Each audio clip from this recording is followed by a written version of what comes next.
Listo, rector, estamos al aire. Welcome, everybody, to the second week of the series called Conversations at UTR.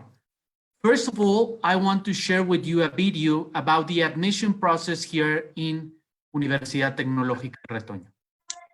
Go to the video, please.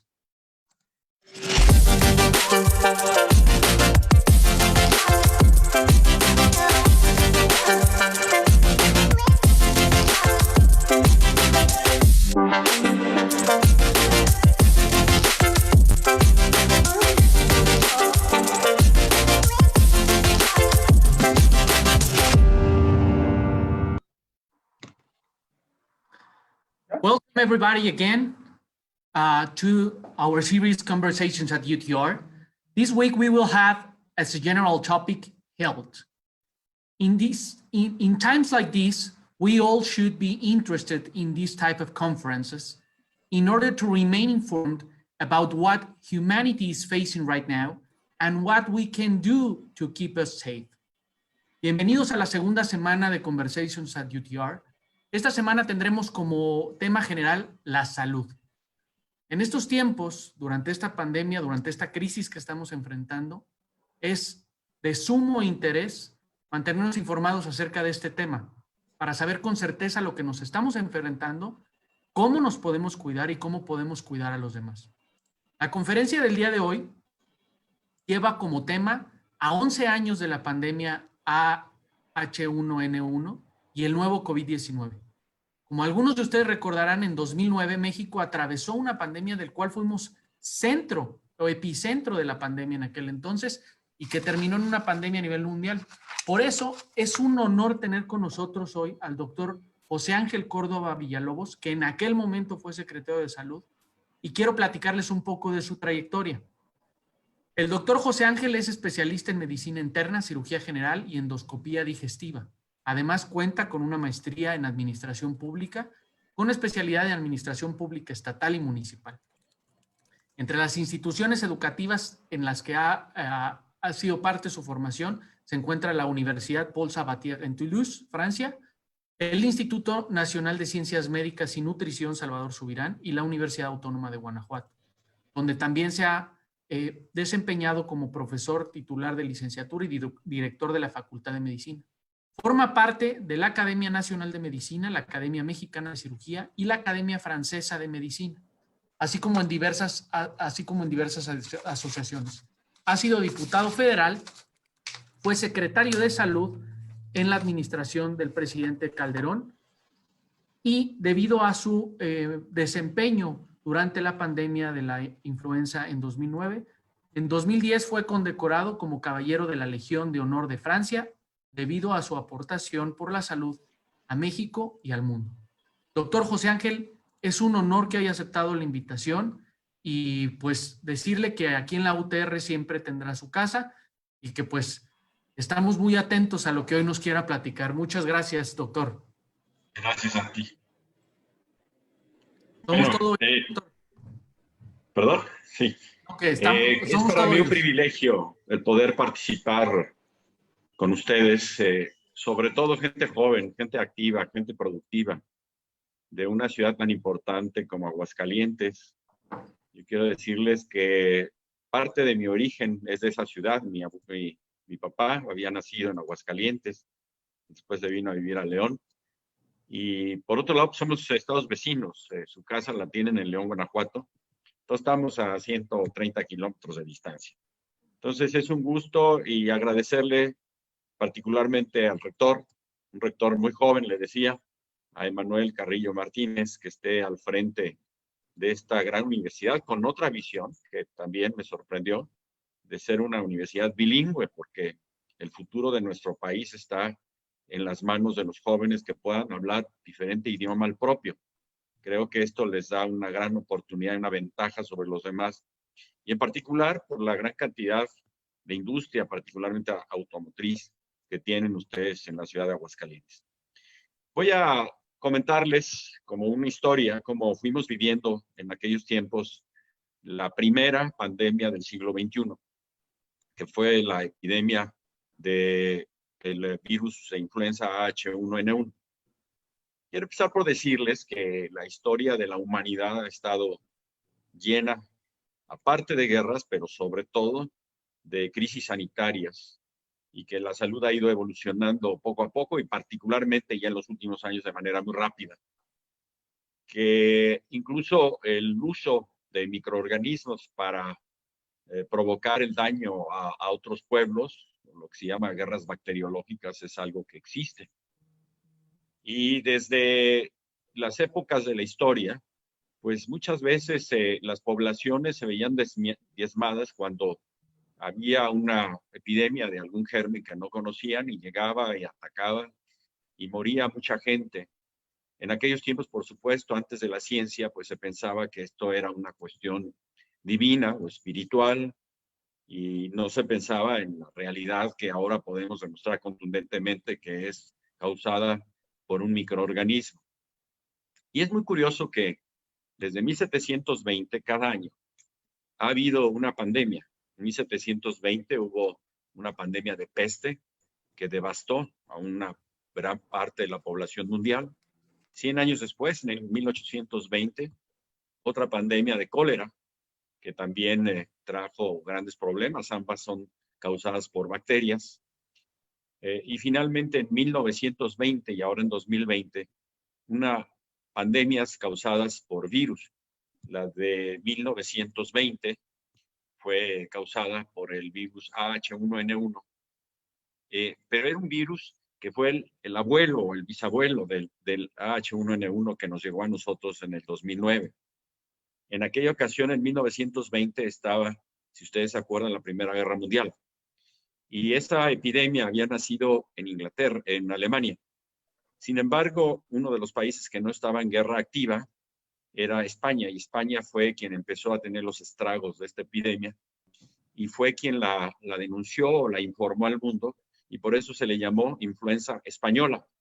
En aquella influenza de 1920, que afectó a todo el mundo, murieron entre 30 y 50 millones de personas.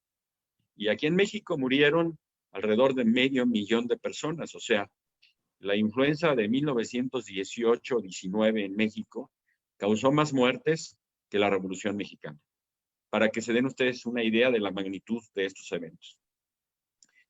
Desde fines del siglo pasado, empezó a haber amenazas de diferentes tipos. Ya les hablaba de las guerras biológicas y empezaron a haber algún tipo de selección y producción de gérmenes altamente tóxicos o mortales, como el germen del anthrax. Y desde entonces se formó un grupo de los 7 más México, los 7 países más importantes del mundo, que bueno, son y siguen siendo Inglaterra, Estados Unidos, Canadá, Francia, Italia y Japón, y en ellos estaba participando México por esa amenaza por el anthrax, que hubo un momento en que se pudo controlar y realmente la emergencia por eso desapareció y nunca llegó a provocar una epidemia. Sin embargo, también desde fines del siglo pasado, en algunos países del sureste asiático,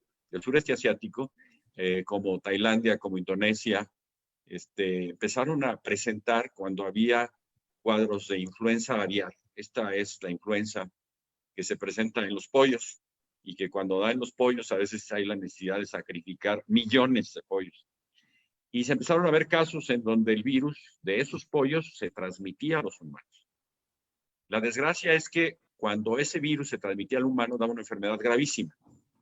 Y de los un poco más de 500 casos que ha habido en la historia de H5N1, porque este es otro virus, se mueren el 60%. O sea, eso representaba que si por cada 100 habitantes, pues habría una letalidad del 60%. Y dado esa amenaza, que seguramente nos iba a llegar, dado que estos países están hacia el Océano Pacífico, a través de vuelos internacionales de Asia hacia Estados Unidos, y los aeropuertos en donde reciben más vuelos de este tipo, pues son Los Ángeles y San Francisco. Entonces, se había hecho una alianza con los Estados Unidos y Canadá para podernos defender o actuar en conjunto contra esta H5N1, y se pensaba que a México iba a llegar una crisis epidémica con 3 millones de casos y que tendríamos entonces 1.800.000 muertos, lo cual hubiera sido una enorme tragedia. Estábamos preparados para esto porque desde el sexenio anterior, cuando estuvo el presidente Fox, yo estuve con el presidente Calderón, y estuvo el secretario Frank, el secretario de Salud, y yo estuve con el presidente Calderón, se empezaron a tomar acciones de precaución preventivas. ¿Cuáles eran esas acciones? Bueno, primero había que establecer todo un órgano colegiado para poder prepararse para esta amenaza. Ese órgano colegiado incluía la participación de la mayoría de los secretarios de las diferentes áreas en el país. Evidentemente, cuando hay una epidemia, y ustedes lo están viendo ahora, este no es un tema nada más de salud, es un tema donde tiene que participar educación, por supuesto, y vemos cómo las clases siguen todavía suspendidas y hay que tomar decisiones. Y educación sobre todo porque el sitio de distanciamiento social más importante son las escuelas, porque ahí pues hay más de 25 millones de estudiantes en nuestro país a nivel primaria y secundaria y prepa, y ahí es donde conviven de manera muy intensa los niños y los jóvenes, que son a los que les da con más, o de manera más leve, más suave, cualquiera de estas enfermedades, tanto la influenza como el coronavirus. Sin embargo, muchos de ellos, además de estar asintomáticos, son los principales transmisores, porque si vemos cómo en las escuelas los pequeños de 5 a 10 años o un poco más, pues se comparten todo, una paleta sirve para 10 y una torta también, entonces el riesgo de contagio es altísimo, por eso es que hay que suspender las clases. Pero también es importante la participación, por ejemplo, de la Secretaría de Economía por el daño que estamos viviendo al suspenderse las actividades económicas por ese distanciamiento social, es decir, el quedarse en casa, pues esto genera alteraciones muy importantes en la capacidad adquisitiva de las personas y en la sobrevivencia, sobre todo. Tengamos en cuenta que México es un país en el cual la mitad de la población trabajadora son trabajadores informales y también una proporción similar son gentes pobres y que viven al día y que si dejan de trabajar un día, pues ese día a lo mejor no van a comer. Entonces, es también importante la participación de la Secretaría de Economía, de la Marina, de la Defensa Nacional. Ustedes ven la trascendencia que tiene la participación de los soldados y los marinos para el apoyo y también para el cuidado de la seguridad. La Secretaría de Relaciones Exteriores para estar consiguiendo apoyos para nuestro país.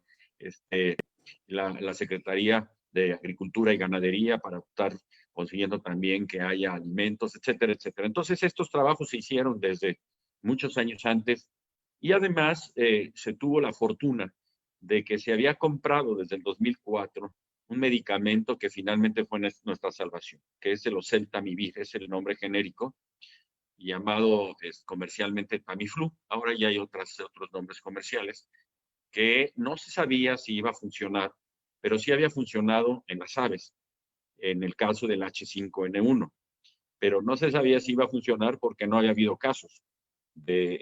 Aparte de los pocos que hubo en los humanos, son casos suficientes como para poder corroborar su utilidad. Finalmente también se habían comprado medicamentos, se habían comprado hospitales que eran transportables o desplazables, unidades médicas también móviles, etcétera, etcétera. Y junto con la Organización Mundial de la Salud se había estado preparando un plan de respuesta ante una posible pandemia. La Organización Mundial de la Salud es el organismo coordinador de toda la salud en el mundo. Y esto está dividido en varias regiones y la región que a nosotros nos toca es la región panamericana, llama una organización panamericana de la salud. La panamericana, su sede está en Washington, la mundial, su sede está en Ginebra. Entonces, con ellos pues, trabajábamos y habíamos estado participando en la elaboración de estos protocolos, de estos manuales de actuación en el caso de H5N1. Finalmente, el día llegó, empezamos a ver cómo sucede normalmente en los meses de noviembre y diciembre, enero y febrero tenemos la emergencia de una gran cantidad de enfermedades respiratorias, algunas causadas por los virus de la influenza, diferentes en aquellos tiempos al H1N1 PD09, porque eran otros gérmenes los que las causaban. Y tan era así que desde el 2004 en México se aplica una vacuna contra la influenza, porque la influenza no es una gripita, la influenza ya es una gripe más severa que puede complicarse. Entonces, esta vacuna protege sobre todo a las gentes más vulnerables. Estoy hablando de los niños menores de 6 años y de los adultos mayores de 60 o 65 años. Y con esto, además de aplicar la vacuna contra el neumococo, porque cuando da influenza y hace una neumonía, después se puede asociar una bacteria que se llama neumococo y tener una neumonía mixta, bacteriana y viral. En los adultos mayores, esta puede ser la causa de muerte. Entonces, ya se estaba preparando o se aplicaba esta vacuna. Sin embargo, insisto, si hubiera llegado el H5N1, hubiera sido verdaderamente una catástrofe. Sin embargo, en el mes de marzo del 2009 empezamos a ver ya no tan normal que estaban presentándose casos muy graves de una enfermedad muy parecida a influenza, en la cual los pacientes llegaban a los hospitales con datos de insuficiencia respiratoria. Y lo más sorprendente es que eran jóvenes entre 25 y 40 años, anteriormente sanos, entre comillas, porque muchos de ellos o eran obesos, o eran diabéticos, o tenían algún problema de corazón, y estos jóvenes se ponían muy graves y se morían. Entonces esto prendió las alarmas para ver qué era lo que estaba pasando, porque el virus tradicional o estacional H1N1 de la influenza no provocaba una enfermedad tan grave. Entonces se hicieron estudios para revisar esto en varios hospitales, 18 hospitales de la Ciudad de México, del Valle de México, y también en esos días hubo un caso de una señora que estaba embarazada de 39 años, tuvo un cuadro pulmonar grave, estuvo en terapia intensiva en Oaxaca y finalmente falleció. Y cuando se le hace la autopsia, la persona el patólogo que ve al microscopio los órganos con tinciones especiales, creyó haber visto una estructura similar a la del coronavirus. Entonces, la primera advertencia fue, probablemente estamos teniendo nosotros ahora una epidemia por coronavirus. Había habido una epidemia por coronavirus entre el 2002 y el 2003 en China, que se extendió nada más a 8 países, afortunadamente, pero la cual provocó grandes daños y en la cual también hubo un retardo en el aviso de parte de la República China a la OMS para decir, tenemos un problema con un virus nuevo y que está causando grandes complicaciones. Finalmente fueron 8,000 casos y murieron 800 gentes. Perdón, 80,000 casos y murieron 8,000 personas. Entonces, esto ya era muy delicado, muy grave, pero al analizar bien esta autopsia se vio que no era otro coronavirus o el SARS-2, el COVID-2, que fue el que se presentó en China. Y entonces empezamos a pedir apoyo. Ya habíamos mandado algunas pruebas al CDC de Atlanta, que es el Centro de Control de Enfermedades, Central Control Disease, que es el que lleva precisamente el control, es como el órgano más importante en salud después de la Secretaría de Salud de Estados Unidos. Pues no habíamos tenido respuesta y nos apoyamos en nuestros amigos de Canadá y ellos nos respondieron muy rápidamente y nos mandaron la secuenciación genómica. El tema es que esto no es por un germen nuevo, desconocido, es un germen nuevo, es un germen que es un virus. Los virus son las estructuras más pequeñas que causan enfermedad y que por lo tanto también son difíciles de conocer y de controlar, porque pueden tener muchas variaciones, los virus pueden tener mutaciones, y al haber tantos virus, pues la verdad es que muchas enfermedades se vuelven muy complejas, tanto para descubrirlas como para tratarlas, que fue lo que pasó con H1N1 al principio, y es lo que está pasando ahora con coronavirus. Entonces, ambos virus son del mismo tipo, y si ustedes se acuerdan de biología, a lo mejor no mucho, porque están en otra área que no es propiamente de las ciencias biológicas, hay 2 ácidos nucleicos. Uno es el ARN, el ácido ribonucleico, que es el el transportador, el mensajero, y otro es el ADN, que es el ácido desoxirribonucleico, el que tiene toda la información genética de cada uno de nosotros en cada una de nuestras células. Entonces, estos virus son las partículas más pequeñas de vida que hay. Y estos virus, de hecho, para poder seguir viviendo, tienen que irse a injertar en una célula y entonces secuestran la célula y hacen que la célula produzca más virus, que replique su virus con el mismo ácido desoxirribonucleico, y entonces esto va provocando un crecimiento de la infección.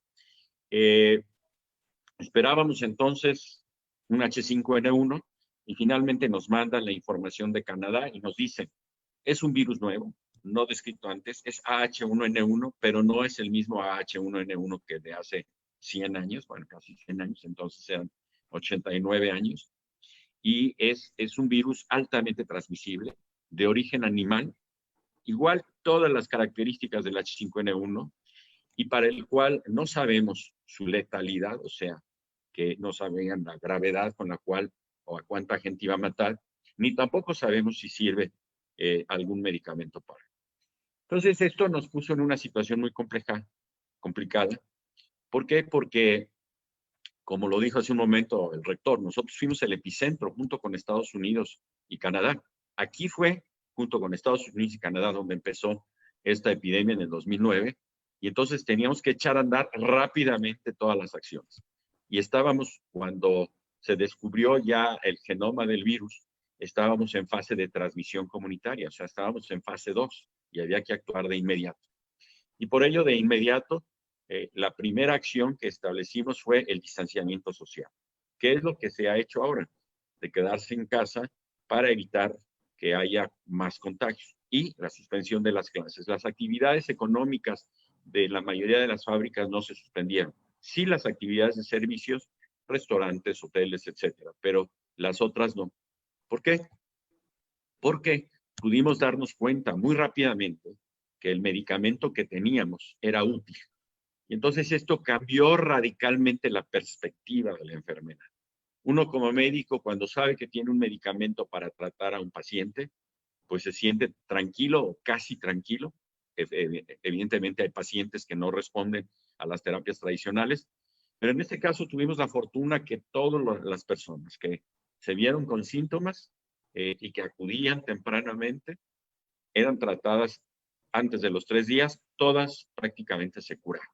Entonces empezó, por un lado, a bajar la gravedad, a bajar la mortalidad y a bajar el contagio, porque ahorita, por ejemplo, una persona infectada va a estar comunicando y transmitiendo hasta 1,000 personas el virus. Entonces, cuando el paciente con el virus de la influenza era tratado, al cabo de 5 días ya no era contagioso. Entonces, esto disminuía el riesgo de contagio y la epidemia pudo ser rápidamente controlada. Ahorita, pues no hay otra forma de bajar el riesgo de contagio que el quedarse aislado, el quedarse en su casa.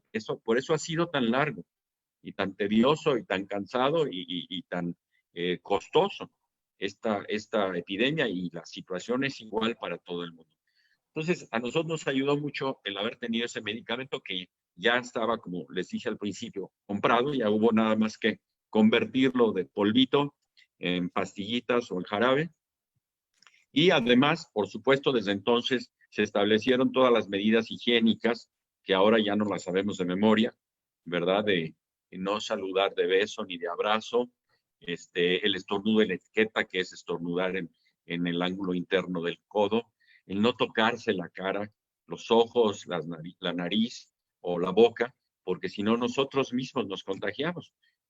Por supuesto que también se puede contagiar por las secreciones de una persona enferma, pero también esa persona enferma, todos los sitios que toque, ahí deja los virus por horas o por algún día, y el que llega y no sabe que alguien ya tocó eso, lo toca y después se toca los ojos, la nariz o la boca, y entonces ya se contagió.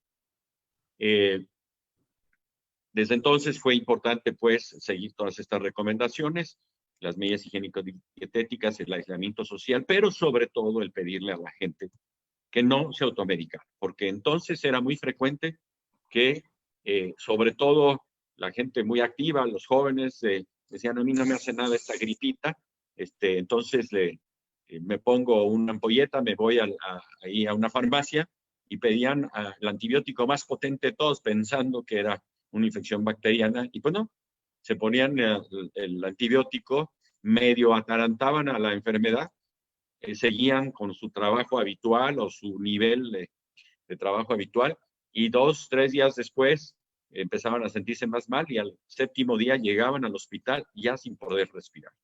Entonces, ese fue el problema, la automedicación, y por eso entonces determinamos que los antibióticos tienen que ser prescritos con receta, porque se empezó a abusar muchísimo. Y el riesgo ahora sigue siendo, porque cada vez los antibióticos son para las bacterias, hay más bacterias que son resistentes a casi todos los antibióticos. Entonces, en aquel tiempo, gracias a que se estaba preparado porque esperábamos precisamente que llegara una epidemia de ese nivel, gracias a que tuvimos el oseltamivir, gracias al trabajo del personal de salud, médicos, enfermeras, gracias a la respuesta de la población, pues pudimos controlar en 3 semanas lo que era el brote masivo de la epidemia y empezamos a ver que ya los casos a finales de junio, o sea, ya eran prácticamente muy pocos. Se reanudaron las clases a las 3 semanas y se reanudaron muchísimas de las actividades. Y finalmente, bueno, fue una experiencia que fue positiva, que nos ayudó mucho el haber tenido preparadas las cosas y haber tenido el medicamento. Hoy es otra historia. Hoy lo que estamos viviendo empezó a 15,000 kilómetros de México, empezó en China. Para esto creo que es importante decirles, cuando tuvimos nosotros esto de la pandemia de influenza, de inmediato alertamos a la Organización Mundial de la Salud y a la Organización Panamericana de la Salud, y de hecho estuvieron participando con nosotros. Es obligatorio, hay un reglamento sanitario internacional que antes de 3 días que se tiene un germen desconocido, alertar a estos organismos para que entonces venga todo el apoyo, la carga para poder controlar eso. Ahora, en el mes de diciembre, en China, apareció este nuevo virus, el coronavirus o el COVID-19, y esta descripción o la alerta la dio un oftalmólogo, Li Wenliang, este oftalmólogo que finalmente iba a ser procesado por haber alertado y asustado a la gente, pues padeció el coronavirus y falleció en los primeros días de febrero. Hace poquito hubo una noticia sorprendente de una persona, un francés, que estuvo en aquellos tiempos en China desde principios de diciembre y se contagió. Pero como la enfermedad que tuvo fue muy leve, entonces pues no le tomó mucha importancia. Lo que quiere decir que probablemente el inicio de la pandemia en China se dio desde principios del mes de diciembre. El gobierno chino lo anunció ya formalmente hasta fines de diciembre, principios de enero. Y viéndolo desde acá, pues era más sencillo el poder seguir preparando para tratar de evitar que nos llegara con tal fuerza. Sin embargo, desgraciadamente, y lo hemos visto en otros países, en países como los países europeos, en Irán, en Inglaterra, que son europeos, por supuesto, España, Francia, Alemania, la gran cantidad de casos, incluso Bélgica, Suiza, etcétera, y después en los Estados Unidos, y así se nos fue acercando. La epidemia estaba lejos, pero los virus viajan en los aviones y con las personas en clase premier y sin pagar, y pueden trasladarse de un continente a otro en 15 horas y venir a contagiar a todo el mundo. Y esto fue lo que pasó, y estuvimos viendo y seguimos viendo el proceso que ha tenido este virus tan agresivo, con una letalidad que al principio se decía que iba a ser del 3.5%, estamos viendo que está al 7% por lo menos. En nuestro país ahorita está al 10%.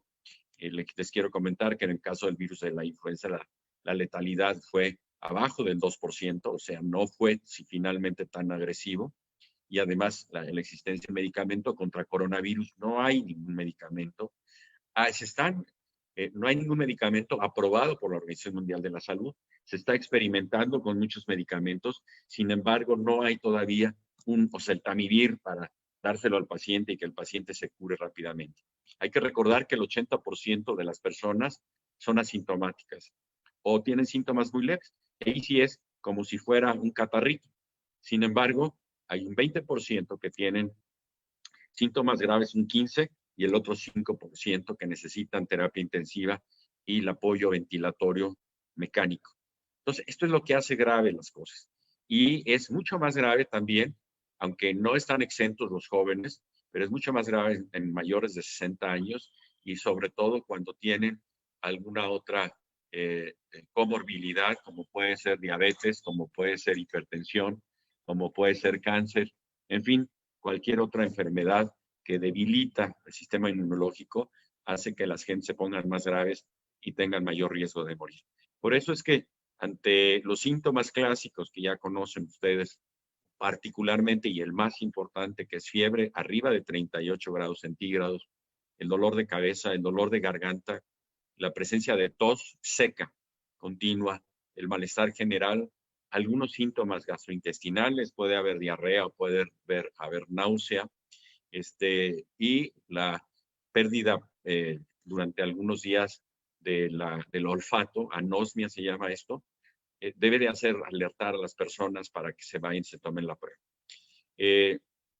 Hay pruebas que solamente con esas se puede diagnosticar, que se hacen a través de PCR, que son pruebas moleculares, porque es la única manera de tener la certeza absoluta que es ese el microbio, como se hizo con influenza. Cuando tuvimos lo de la influenza, hicimos 500,000 de pruebas en el transcurso de 1979 y ahora pues ha ido un poquito con cierto temor o para no gastar tanto, pues no se han hecho suficientes. Hasta hoy llevaban, si no me equivoco, 130,000 pruebas realizadas y ese ha sido un problema porque pues no es posible luchar contra algo que no se está seguro. No se puede decir, pues este paciente se murió de una neumonía atípica, que no son las normales.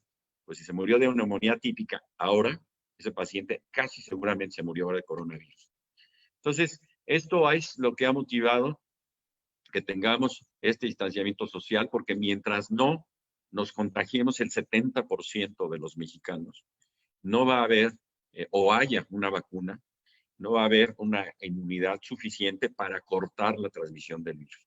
Y esto va a tardar algunos meses. El tema más importante era que durante el crecimiento del número de casos, esto no sobrepasara la capacidad de los hospitales. Afortunadamente, ha habido reconversión de hospitales, ha habido compra de ventiladores y compra de algunos de los medicamentos que se utilizan, pero insisto, ninguno es estrictamente curativo. Ha habido combinaciones con algún antiviral, como el Remdesivir, que en Estados Unidos está autorizado y se están haciendo algunas pruebas en México, contra un medicamento muy antiguo que es la hidroxicloroquina o la cloroquina, que se usa para el paludismo, pero que tiene sus efectos colaterales. Incluso pacientes que tienen problemas de corazón se pueden morir de muerte súbita. Otros medicamentos como la acitromicina, que es un antibiótico, el uso de plasma de pacientes que anteriormente ya habían estado enfermos y para pasarles los anticuerpos al que está enfermo. La ivermectina, que es un medicamento que se usa para los piojos, que también estimula la inmunidad celular. En fin, muchas acciones, pero muchos de ellos, si no se usan a tiempo, realmente la utilidad va a ser muy poca. Y últimamente, ya con el estudio de las autopsias se ha encontrado que esto empeora porque el paciente hace una trombocitosis, una trombosis generalizada y particularmente en los pulmones, porque lo que mata al paciente primero es que los pulmones se van llenando de secreciones y la transmisión del oxígeno ya no se da. Por eso es tan importante poder medir la saturación de oxígeno. Cuando baja de 90 y no se corrige con oxígeno con puntas nasales, el paciente tiene que ser intubado y si sigue así, pues hay que ponerle un ventilador porque no va a poder respirar solo y se va a morir muy pronto. Pero también el problema se agrava cuando los vasos pulmonares se tapan, que son los que fluye la sangre, y si no fluye la sangre, pues no hay forma que el oxígeno entre. Entonces es una enfermedad mucho más grave, más compleja. Es cierto, solamente el 20% tienen molestias, pero de ese 20%, 5% las molestias son graves, muy graves, y la letalidad, insisto, está entre el 7 y el 10%, y por eso es que hay que tener cuidado y mantener con respeto las indicaciones, obedecer con respeto las indicaciones que nos dan las autoridades. ¿Por qué? Porque si salimos, si nos vale, si estamos jóvenes y decimos a mí no me pasa nada, pues seguramente se van a contagiar y a lo mejor van a ser asintomáticos y seguramente se las van a llevar a sus papás y a sus abuelos y probablemente, ojalá y no, alguno de sus seres queridos se muera por esa irresponsabilidad. Por eso es importante que todos participemos, porque nosotros podemos ser los vehículos hacia esas personas que son más sensibles de un germen bastante agresivo y que puede causar la muerte.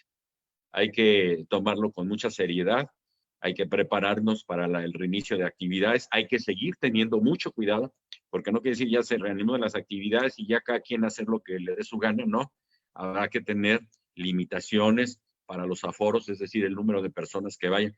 Por ejemplo, a un partido de fútbol, pues a lo mejor cuando empiece a darse ya la entrada al estadio, porque al principio tendrá que ser los estadios sin público, pues tendrán que ser un aforo del 20% y luego del 40%, y con muchos cuidados. Lo mismo va a tener que pasar en las escuelas y en todos los sitios donde hay aglomeraciones, porque ahí es donde hay más riesgo de transmisión. Muchas gracias. Estoy a sus órdenes. Pues muchas gracias, doctor. Muy interesante lo que nos dice, sobre todo porque, bueno, a usted le ha tocado vivir, digamos, de cerca, ¿no? Más allá de su formación, pues atender una epidemia que, como usted dice, pues afortunadamente preparándose con tiempo y a lo mejor como, pues hasta con un poco de suerte, como lo decía, cuando el medicamento funcionó, pues a lo mejor si ahorita tuviéramos algo similar estaríamos del otro lado. Abrimos los micrófonos, bueno, a preguntas aquí, mientras le quiero compartir varias preguntas que tenemos ya que nos han mandado por redes sociales. Me permitiría hacerle un par o una tercia de preguntas para que nos las pudiera contestar en conjunto, en lo que alguien acá de los muchachos que están conectados en Zoom se quiere animar a preguntar. Una de las preguntas que nos pregunta el maestro Víctor González es, ¿cuál es el riesgo que tenemos ante la falta de inversión en el sector salud, que se viene arrastrando desde hace muchos años, y tener un posible colapso hospitalario? Por otro lado, Alma Carrillo nos pregunta, ¿cuánto tiempo es el que debemos de considerar para tener una vacuna, ¿no? Para en este tema. Y ante la imposibilidad de que no se tenga una vacuna, podríamos enfrentar una mutación en el tiempo del desarrollo que volviera a detonar una pandemia generalizada. Yo creo que podríamos empezar con esas, doctor, si nos permite. ¿Esta última quién la hizo? ¿La mutación? El profesor Víctor González. El que él hizo dos, la del colapso hospitalario y la bueno. de la vacuna frente a la mutación. Muy bien. Bueno, empiezo entonces por las preguntas de Víctor. Ciertamente es una pena que los políticos piensen que el gasto en salud es eso, un gasto, en lugar de pensar que es una inversión. Yo como médico y además amante de la medicina y que he visto las tragedias y que he visto las situaciones de inequidad entre la gente que puede pagar un médico y la gente que se tiene que ir, en muchos casos, a hospitales que no están ni siquiera bien equipados, pues ahí te das cuenta de que es una de las causas más importantes de esa diferencia que se hace entre ser rico y ser pobre. Mucha gente se muere por ser pobre. Entonces no se debe de ver como un gasto, se debe de ver como una inversión, y una de las principales inversiones, porque si nuestra población está sana y está educada, pues tiene todo para poderse desarrollar. Entonces esto ha sido algo que arrastramos de hace mucho tiempo. La inversión en salud se mide en el porcentaje de Producto Interno Bruto y llegamos a caer por aquellos años del 2003 a tener una inversión mixta de un 5.2 puntos del PIB, de un PIB que era más chiquito. Y éramos el antepenúltimo lugar de toda Latinoamérica. Solamente estábamos peor que Bolivia y Haití, para que se den una cuenta del poco interés que había. Afortunadamente después empezó a aumentar el interés la inversión en salud. Y cuando tuvimos nuestro punto máximo fue cuando pasó lo de la pandemia de influenza. Cuando tuvimos la epidemia de influenza en México, allí se incrementó de manera muy importante. ¿Por qué? Porque la gente y los políticos se dieron cuenta que todos nos podemos morir ante una amenaza de este tipo. Entonces se llegó a subir hasta 6.8. Pero después otra vez aparece que nada más cuando hay emergencias y hay riesgo de muerte se entiende la importancia de la salud. Se dejó caer al grado que ahorita debemos de estar en 5.3 otra vez de inversión. Y esto no se puede vivir con austeridad, se requiere tener los suficientes hospitales, se requiere tener los suficientes equipos médicos, enfermeras, bien pagados, medicamentos. Entonces, sí, evidentemente, eso es un riesgo. Ahora, afortunadamente, ante la gravedad de la amenaza, pues han empezado a invertir rápidamente recursos para poder contener esto y sí se han generado más camas de hospital de terapia intensiva y más ventiladores para no ser sobrepasados o que no colapsen los hospitales. Yo espero que esto no suceda. Esto depende mucho de la disciplina que tengamos, porque sucederá si los casos siguen aumentando, la proporción de los graves también seguirá aumentando y el número de camas tiene el riesgo de no llegar a ser suficiente. Yo espero que eso no suceda. Una mutación muy rápida es muy difícil. Las mutaciones pueden tardar muchos años. Por supuesto que en salud nada es absoluto, en medicina, en biología nada es absoluto, y menos en un germen tan pequeño. Pero es muy difícil, sobre todo porque aunque mutara, la mutación tiene que ser con muchas características para que pueda adaptarse a poder infectar a un humano y del humano infectar a otro humano.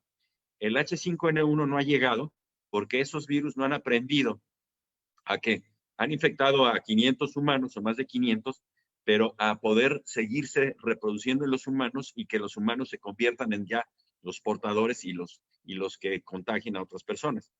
Entonces, en este caso no creo que esto vaya a suceder pronto.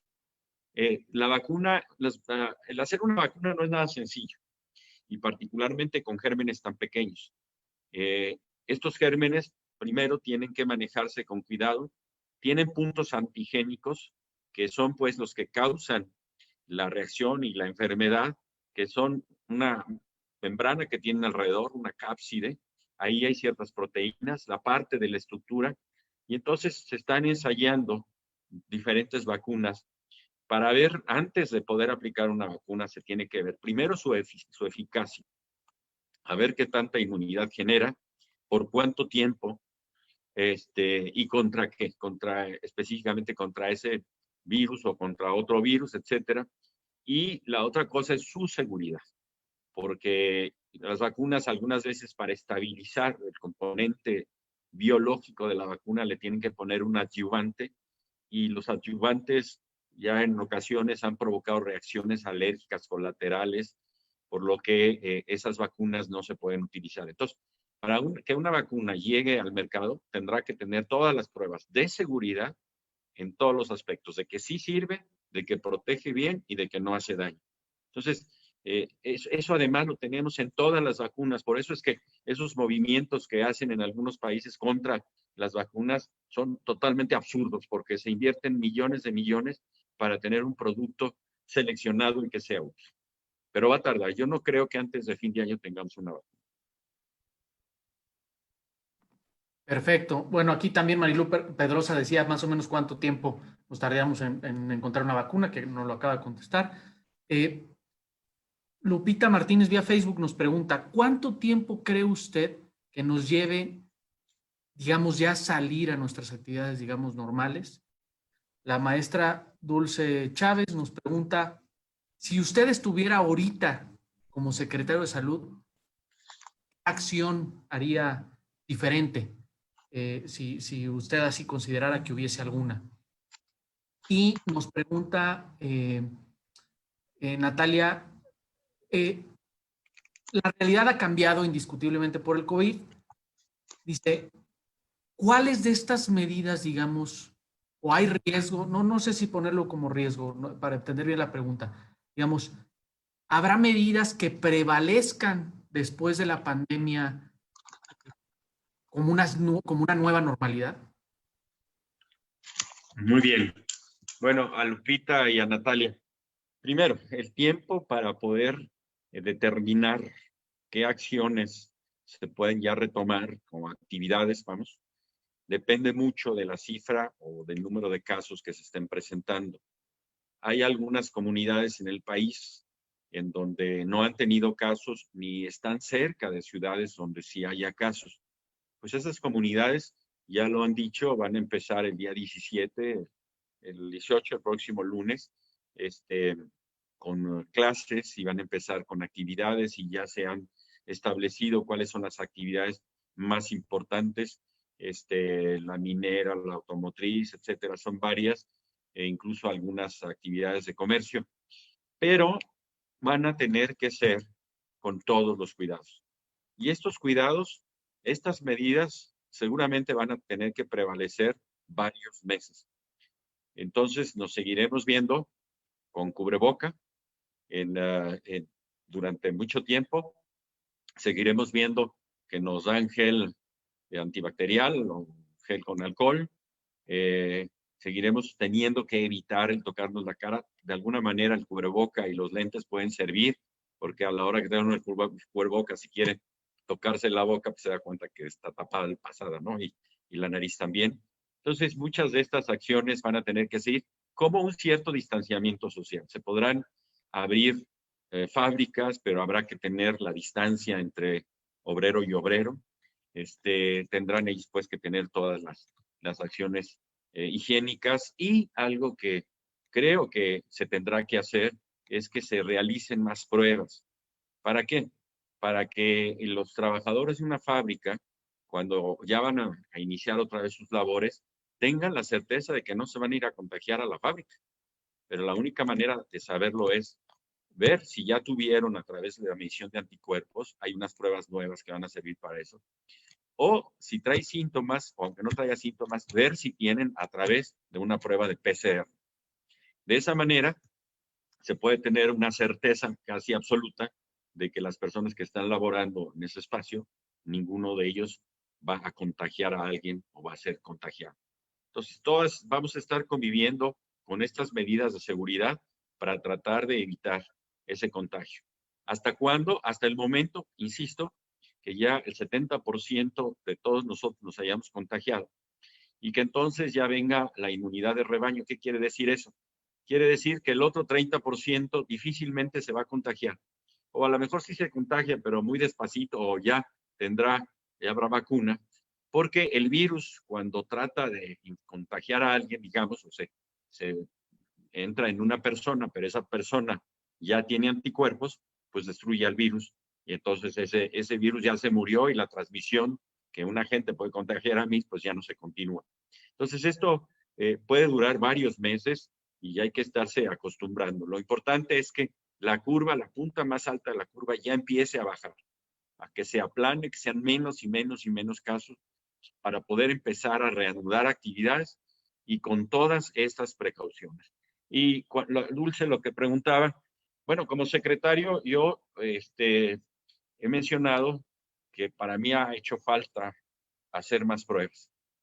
¿Por qué? Porque la única forma de tener la certeza si de lo que estás diciendo es verdadero es haciendo las pruebas. Tú no puedes decir, bueno, es que hay que calcular por 8 o por 5 o por 4 porque tenemos este modelo. No, a ver, ¿cuántos tienes? Al paciente o a la persona que tiene síntomas le haces la prueba y entonces es positivo o es negativo. Entonces sabremos que va a haber un 80% que no le vamos a hacer pruebas, pero los pacientes sintomáticos sí hay que hacerles pruebas desde mi punto de vista. Y ya después, si queremos saber en el histórico cuánta gente se contagió, se pueden hacer medición de anticuerpos en estudios aleatorios con personas de todo el país, en donde se hace una muestra de 10,000 que se les saca sangre y entonces se ve cuántos tienen anticuerpos contra el coronavirus. Y ahí, pues si esa muestra de 10,000, el 70% tiene anticuerpos, quiere decir que el 70% de la población, si es aleatoria y nacional, ya estuvo en contacto con el virus. Entonces, esa es una de las cosas que yo habría hecho, el hacer más pruebas. Y la otra, de tomar todas las medidas para el regreso, que incluyan también las pruebas. Lo demás se ha ido, creo que, corrigiendo bien. Las áreas de reconversión, la compra de los ventiladores, la inversión en salud, y creo que esto nos va a permitir salir adelante. Le voy a dar la palabra aquí al profesor Eduardo Padilla, que quiere hacer una pregunta aquí. Por adelante. ¿Qué tal? Buenos días. Mi pregunta es, doctor, ¿qué tanta funcionalidad tienen la desinfección que están haciendo aquí en el estado de Aguascalientes con las personas? En mercados, tianguis, templos y plazas, de lo que está viendo aquí la noticia que puso en el gobierno. ¿Cuál es la funcionalidad en porcentaje? ¿Si funciona, no funciona? Pues digo, porque igual se puede aplicar en todas las escuelas ahora si regresamos el 1 de junio, ¿verdad? Gracias. Esa es mi pregunta. Gracias. Bueno, la desinfección que se hace, primero, no es para siempre y dura unas horas, por supuesto. En general la hacen con cloro y cuando se hace esta desinfección de manera masiva, pues sí, tienes por lo pronto la certeza de que el virus no está ahí. El tema es cuando ya empieza a llegar toda la gente, que es la gente que puede llevar esos microbios, y entonces va a volver a dispersarlos y ahí la gente se puede contagiar. Entonces se tienen que hacer desinfecciones.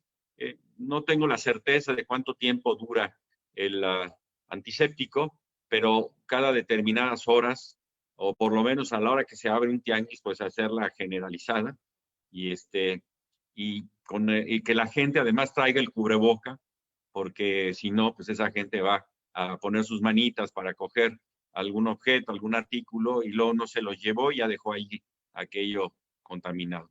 Entonces, sí son útiles, por supuesto, pero hay que estarlas repitiendo continuamente y hay que exigir al contaminante, que es el ser humano, que lleve un cubreboca.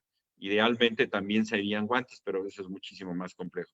Cubreboca y también los lentes, porque con mucha frecuencia también se talla uno los ojos, tocas algo, te tallas el ojo y ya llevaste el virus para adentro. Gracias, muy amable. Sí, sí está. De No nada, sería, profesor. será constantemente estar limpiándolos, hacer la desinfección constantemente, ¿verdad? Es correcto. Con los guantes, que hay muy poca gente. He visto gente con cubrebocas, pero con guantes he visto mucha gente. Gracias, doctor. Para servirles. Eh, Gracias. Aquí tengo otras preguntas vía Facebook. Victoria Ochoa pregunta, ¿cuántos días normalmente se tardan en agravar los síntomas leves a los graves? Y Antonio Román desde la UT Guerrero vía Facebook nos pregunta, se dice que esta pandemia será cíclica. ¿Estaríamos enfrentados, estaríamos listos en México para afrontar un problema así? Bueno, la duración de los síntomas o del inicio a la gravedad depende mucho de la persona. Hay muchas personas que el periodo de incubación va de 2 a 8 días aproximadamente, es decir, del día que tocaron o se contagiaron con el virus al día que empiezan a tener síntomas. Entonces, la duración de los síntomas depende de la resistencia, de la inmunidad que tenga la persona, y de muchos otros aspectos, de que si no tiene otra enfermedad, en fin, si no tiene una problema de diabetes que agrave todas las enfermedades, en fin. Entonces, los que son más débiles, más rápidamente se van a poner más malos. Y la gravedad se manifiesta básicamente con la dificultad para respirar. Cuando la persona empieza a ver que ya dar unos pasos le empieza a costar trabajo, el estar hablando le empieza a costar trabajo, esa persona tiene que medirse su saturación de oxígeno, porque pudiera ser que ya necesitara apoyo ventilatorio. Pero esto es muy variable. Hay muchos que no llegan a eso, tienen los síntomas primarios básicos, como si fuera una gripe, a lo mejor fiebre y esto, pero en 2, 3 días se vuelven a recuperar y se acabó. Una pandemia cíclica, Antonio. Bueno, lo que se ha hablado es que puede haber un rebrote. Si no se siguen las medidas de control de contagio, si se abren todos los espacios indiscriminadamente, si no se usa el gel con alcohol, si no se lava uno las manos, si el paciente va donde hay grandes aglomeraciones o la persona, hay riesgo de que vuelvan a aparecer muchos casos de aquellas personas que se quedaron encerradas, que sí respetaron el distanciamiento, que no se contagiaron, pues otra vez se repite el ciclo. Mientras no haya, insisto, el 70% de pacientes que ya estuvieron en contacto con el virus, vuelve a reaparecer el ciclo y entonces puede haber muchos más en un rebrote que entonces sí ponga en un dilema, en una situación compleja, tanto al país porque habría que retomar las medidas de distanciamiento como a la economía. Entonces, por eso es muy importante, ahorita que ya hemos hecho ese gran sacrificio, pues seguirlo respetando hasta que nos pongan en el semáforo verde de decir, ok, ya puedes empezar a abrir tu tiendita, puedes empezar a vender o ir a la fábrica, en fin, con todas las precauciones y todo para evitar que haya contagios. Si no, puede haber un rebrote. Y sí, también esperemos que no haya rebrotes, pero en la época de invierno hay mucha más sensibilidad para este tipo de enfermedades respiratorias, ya se los decía con influenza, en donde puede haber el verdadero rebrote, el más importante, el más fuerte. La esperanza para muchos es que ya tengamos vacuna, pero si no lo tenemos, habrá que estar con cuidado si no llegamos a estar el 70% de las personas contagiadas. Quiero aprovechar, doctor, para yo hacerle, digamos, una pregunta que a lo mejor no necesariamente tiene que ver con un tema de salud, ¿no? En lo que aquí los demás muchachos, digo, seguimos recibiendo en Facebook varias, pero es más allá del problema de salud. A usted que le tocó enfrentar una crisis que derivó en un problema mundial, pues no es fácil a veces enfrentar a veces problemas personales, un tema, una situación laboral, un tema. ¿Qué le recomendaría a los jóvenes, sobre todo universitarios? ¿Cuáles son las características que uno debe de tener para poder enfrentar una crisis de estas magnitudes? ¿Cómo debemos reaccionar ante estos temas? Bueno, sin duda, en cualquier puesto de dirección se tienen que tomar decisiones que son muy difíciles. Pero yo siempre he tenido una conducta al actuar que es de siempre hablar con la verdad y tratar de ni exagerar ni minimizar. Como médico que soy, que sigo siendo, veo pacientes desde hace pues más de 40 años. Es muy importante saber cómo hablar a las personas ante una situación o un problema de salud, para que todos entendamos que todos estamos expuestos y que hay que cada quien poner la parte que le corresponde.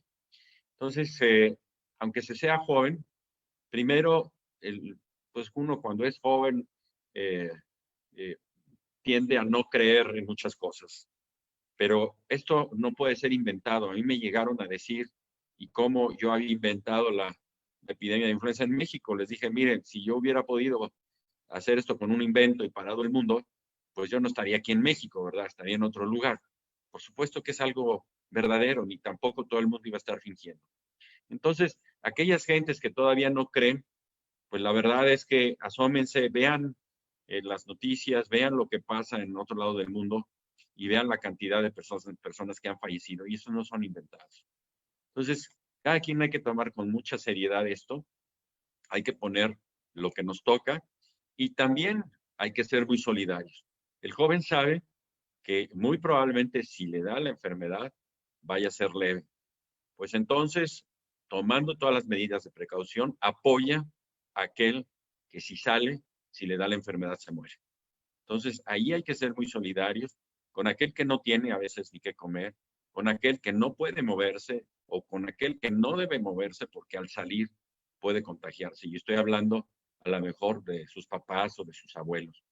Entonces, creo que tienen los jóvenes una responsabilidad importante que va a permitir salvar muchas vidas. Y esos van a ser héroes desconocidos, pero en su conciencia va a quedar esa satisfacción de que pudieron ayudar a alguien que si no lo hubieran hecho, a lo mejor se hubiera muerto. Y hay que tomar las decisiones. Cuando te enfrentas a una decisión como esta, pues es difícil. Sientes como que se te quieren temblar las piernitas, pero pero los problemas se enfrentan como son. Y si se necesita más fortaleza, pues te pones más sólido, más firme. Insisto, siempre hablando con la verdad y actuando con la razón y dejándose ayudar. Esto es bien, bien importante. Muchas veces cuando se llega a puestos de dirección, pues ya se creen que son otra cosa del otro mundo. Y no, seguimos siendo los mismos. Y si hay alguien que sabe más que tú en alguna cosa, pues que te apoye. Por ponerles un ejemplo, cuando nosotros tuvimos lo de la influenza, el presidente me dijo, oye, ¿cómo ves si le hablamos a todos los exsecretarios para que ellos nos digan qué piensan, qué hacer? Claro, yo no iba a decir, no, que no vengan porque me van a opacar o me van a quitar mi lugar. No, en esos momentos eso es lo menos importante. Cuando hay una crisis hay que apoyarse con toda la gente, hay que ser el más humilde de todos y trabajar para el servicio de los demás.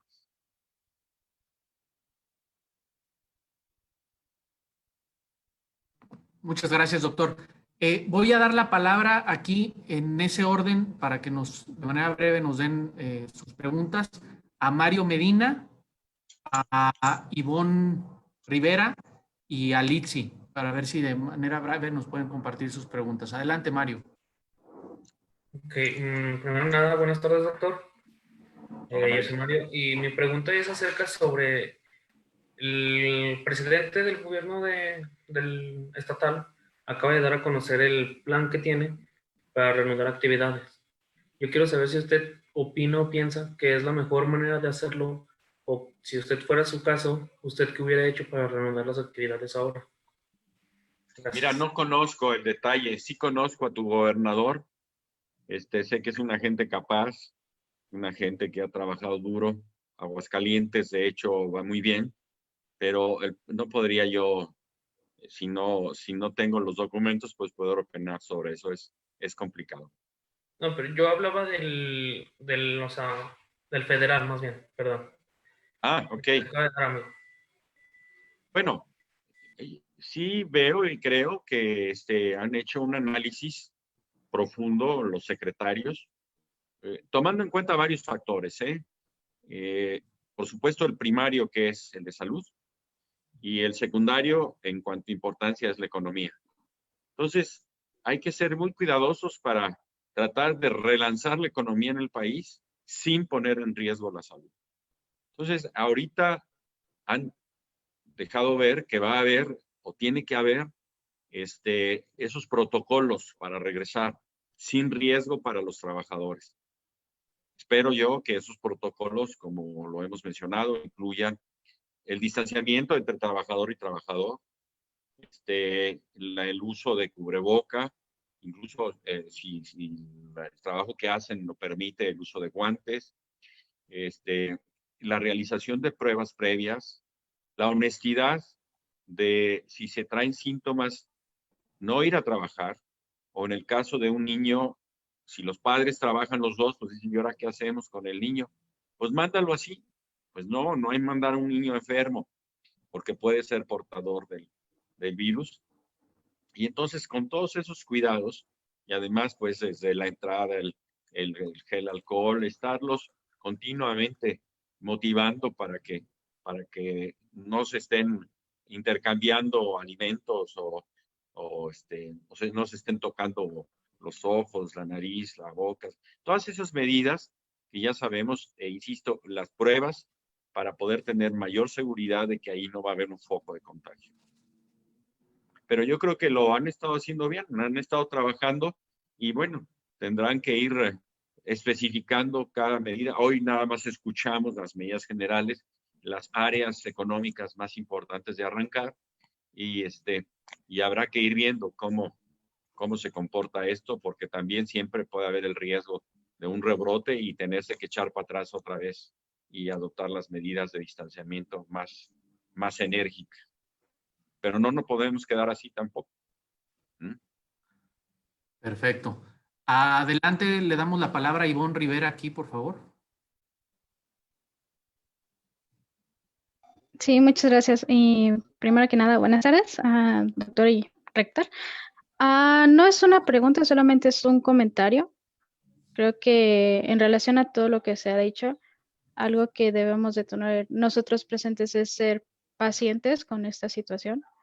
O a lo mejor hemos visto en redes sociales que ya muchos salieron de cuarentena o que están en fase cero, pero todo eso fue debido a que ellos fueron pacientes y otra de las cosas es la obediencia que se llevó. Si a nosotros se nos está pidiendo que tengamos cubrebocas, o que llevamos todas las medidas sanitarias, pues solamente hay que hacerlo, porque por esa obediencia todos los demás pues ahorita ya están gozando un poco más de esa libertad que ahorita nosotros no tenemos. Y si en realidad nosotros queremos retomar ese ritmo que antes teníamos, solamente tenemos que ser pacientes y obedientes ante ello. Es todo lo que Muy tenía bien, que decir. Ivonne. De acuerdo. Gracias. Sí, pues sí, a ver, coincidimos contigo, Ivonne, muchas gracias por tu comentario. Litsi, ¿le podemos dar la palabra a Litsi Domínguez?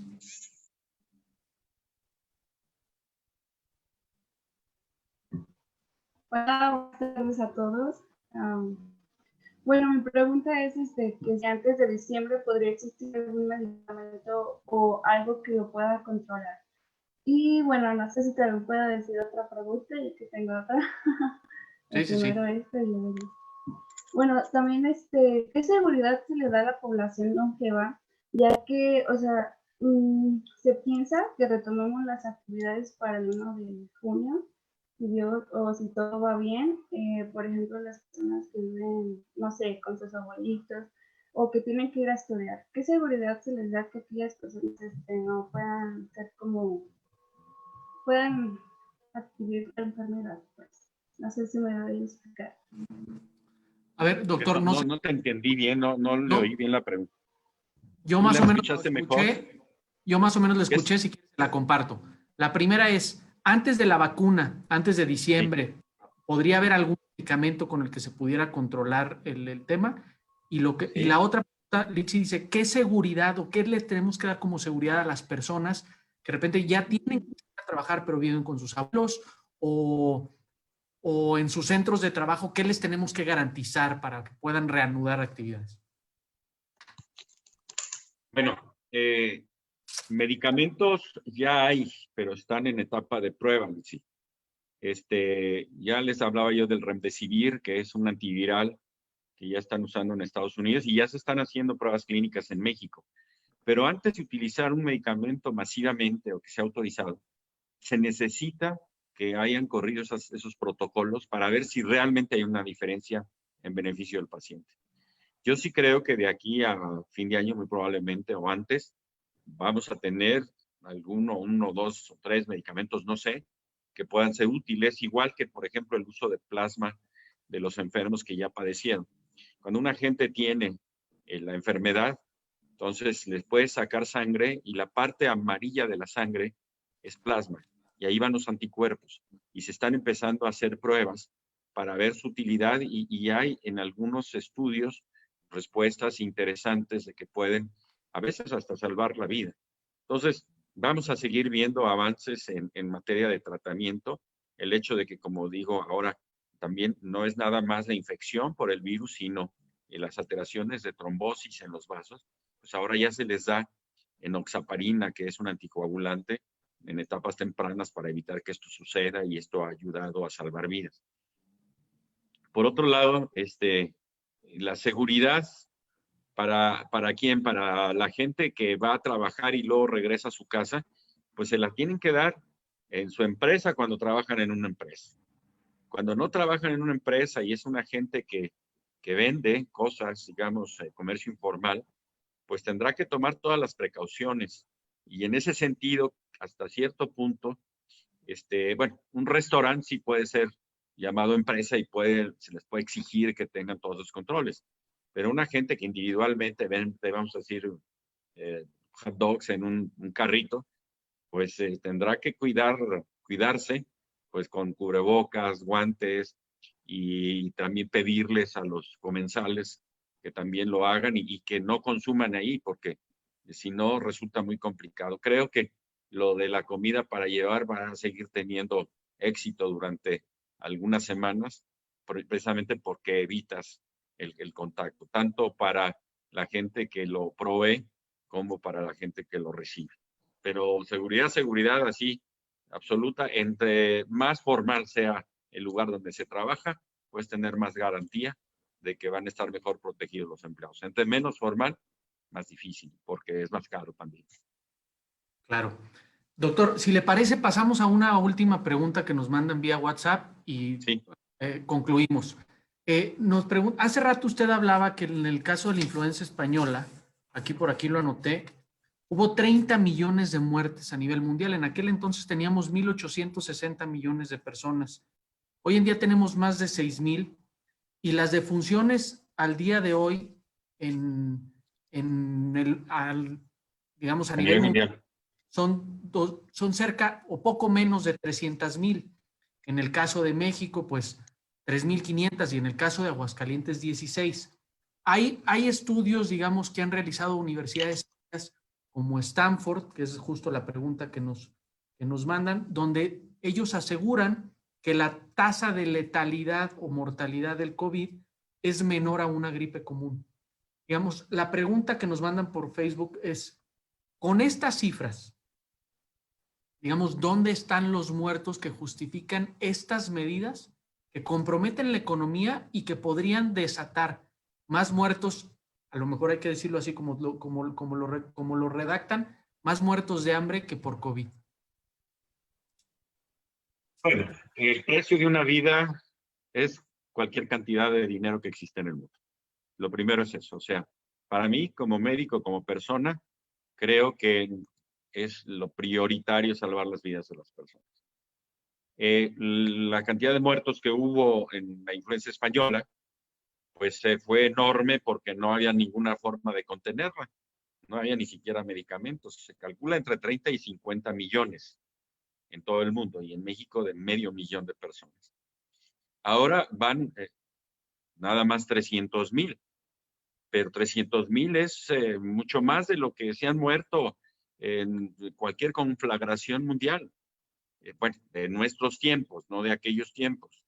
Entonces, si no se hiciera nada, pues estamos viendo algunos países en donde pues decían no vamos a hacer nada.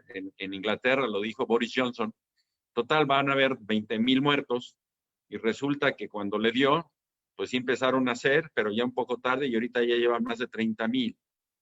Entonces, hay otras acciones con las cuales se puede ser solidario.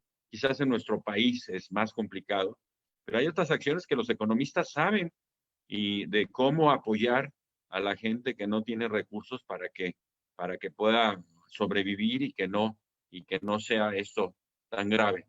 Pero lo que sí estoy seguro es que una gente que pierde la vida ya no la recupera, ¿eh? Entonces, por eso es que mi visión de esto tiene que ser más inclinada hacia el lado de la salud, de que hay que invertir más en salud, de que hay que estar más preparados en salud y que hay que tratar de salvar la mayor cantidad de vidas para que el daño sea el menor posible. El dinero va y viene y a lo mejor sí, bueno, algunas personas van a morir de hambre, pero creo que es más fácil poder coadyuvar solidariamente con aquellos que no tienen, ¿verdad? Que curar a alguien que si no se atiende en un hospital y aún así atendiéndose pueda mantener su vida. Perfecto. Muchas gracias, doctor. Pues bueno, yo creo que fue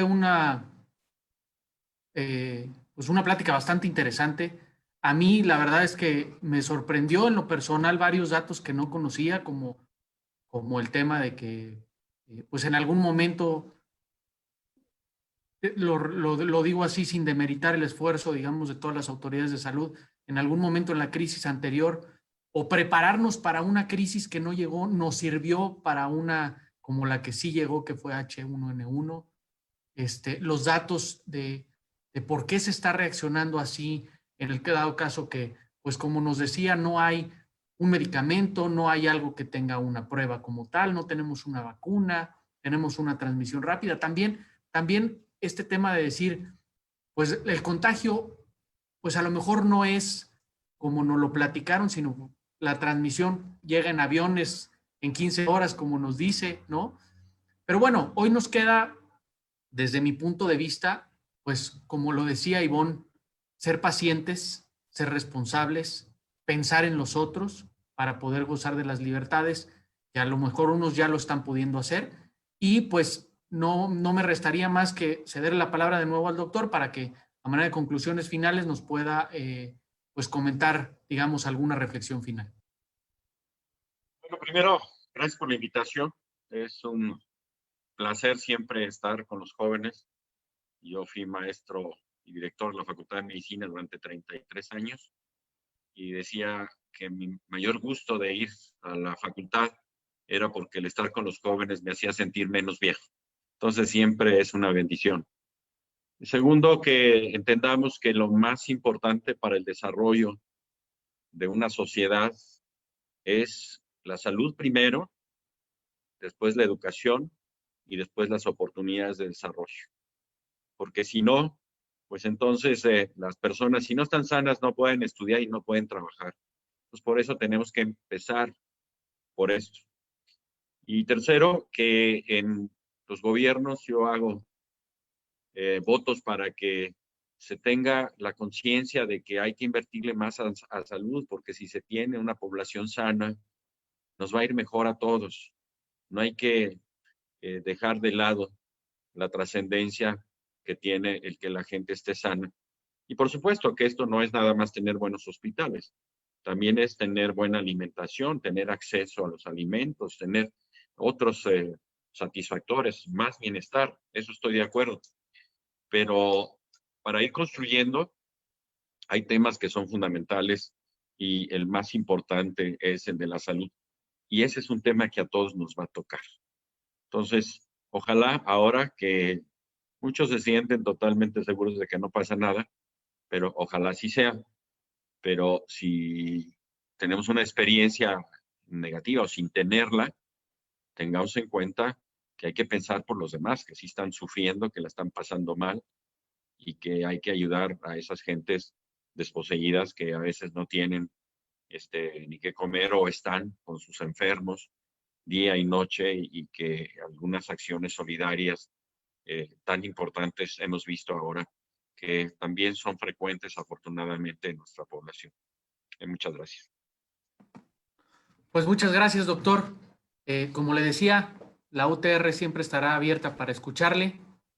Agradezco mucho que haya aceptado esta invitación, que comparta su experiencia, su sentir también con nosotros, con los jóvenes. Yo creo que también debemos de, ayer que fue Día de la Enfermera, hace unos días que fue, bueno, hace un... Profesionales de la salud. Sí, claro. Hay que reconocerles el esfuerzo que están dando porque yo lo repito aquí de repente con mis maestros. Es una profesión que como los maestros es muy noble, pero además acá arriesgan su vida para cuidar de la nuestra y eso creo que pues tiene un valor increíble, increíble y que si estamos hoy aquí es porque ellos están dando la batalla ahí, a veces con equipo, a veces sin equipo, a veces poco protegidos, pero siempre, siempre ahí. Entonces también que sirva este momento, digamos, como para reconocerles a todos ellos su esfuerzo y lo que están haciendo por nosotros. Pues muchas gracias a todos por acompañarnos, alumnos, maestros, a quienes nos acompañaron desde otros estados de la República, otras universidades hermanas. Continuaremos con esta serie de conversaciones durante el mes de mayo y junio y pues no me queda nada más que despedirme, agradecerles a todos de nueva cuenta, doctor José Ángel, y remember, stay safe and proudly UTR. Muchas gracias a todos y buenas tardes. Gracias, doctor. Gracias a ustedes. Un placer. Hasta luego, que estén bien. Adiós.